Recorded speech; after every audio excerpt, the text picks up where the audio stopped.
That's not real, this clip's fake. And I'm going to explain why after the intro. Break them down.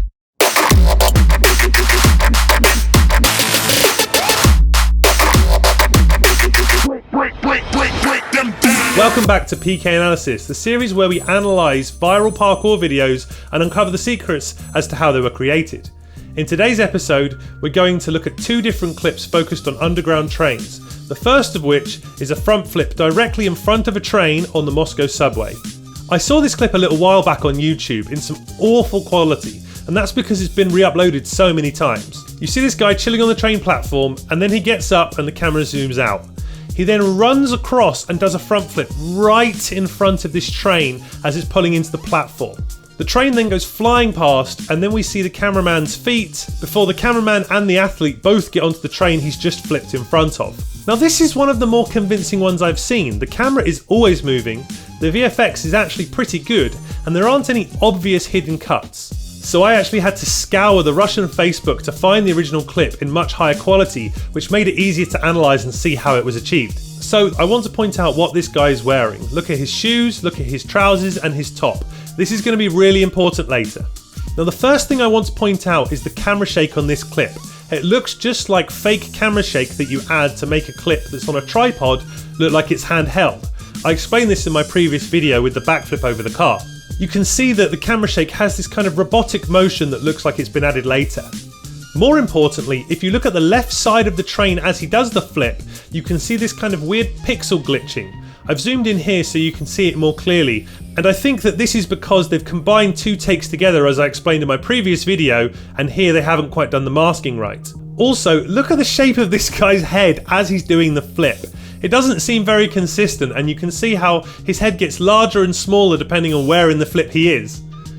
And finally, let's not forget, the train driver shows absolutely no reaction to someone flipping in front of his train. This guy's probably thinking, wow, another boring day at work. I wish I had some entertaining parkour videos to watch.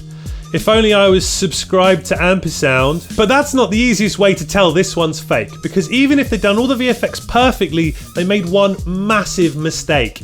So this guy's just done his flip and he's now doing a forward roll on the other platform. But half a second later, if we pause the video as the train goes by and look in the reflection of the window, you'll see a man here leaning against a wall. Let's enhance that.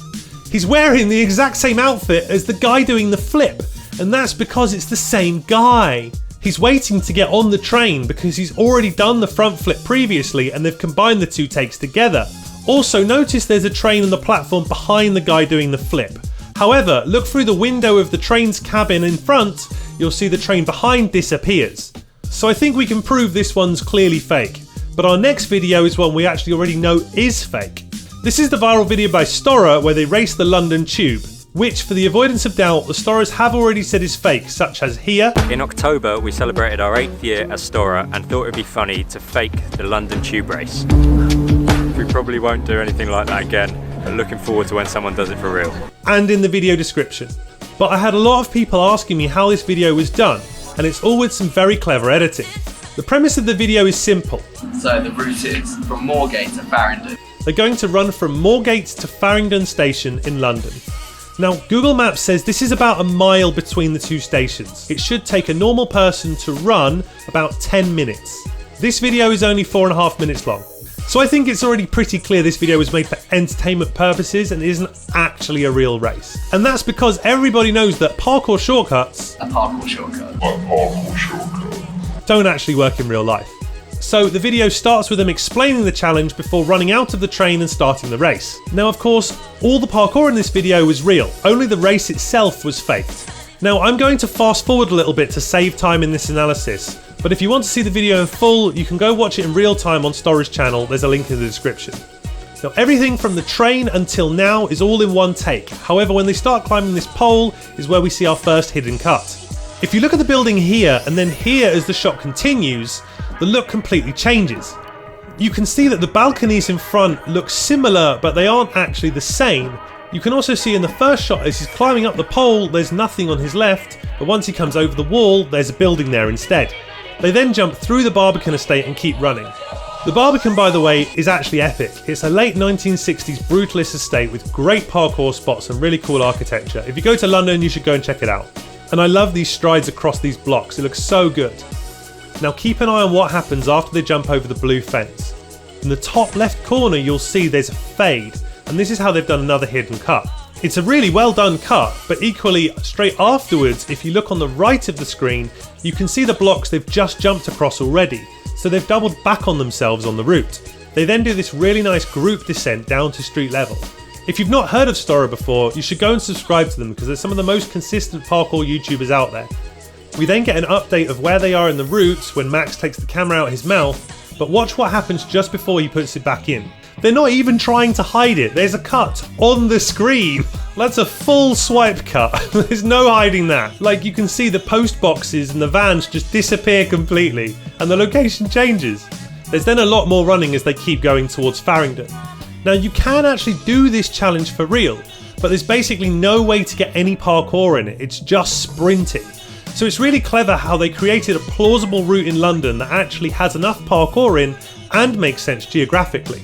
And they finally make it to Farringdon Station and jump over the barriers, and then there comes this really cool moment in the video where he does this arm jump to this pillar. Now this is the other moment in the video comments that everyone points out. You'll notice in the air there are two trains in the platform currently when Max is jumping to the pillar, and there is a man directly below Max. However, once his coat obscures the camera and then comes back, you'll see there's only one train and the man below has disappeared. Now the reason this had to happen is very simple. They ran all the way from street level into the train station in one shot, and Max even did the jump to the pillar in that one shot. But Max can't then just land on a random stranger in a London Underground tube station. So instead of having to go all the way back out and refilm the entire thing, they were forced to do a cut on the pillar instead. Which is why the train has disappeared, because by that point it's pulled out of the station.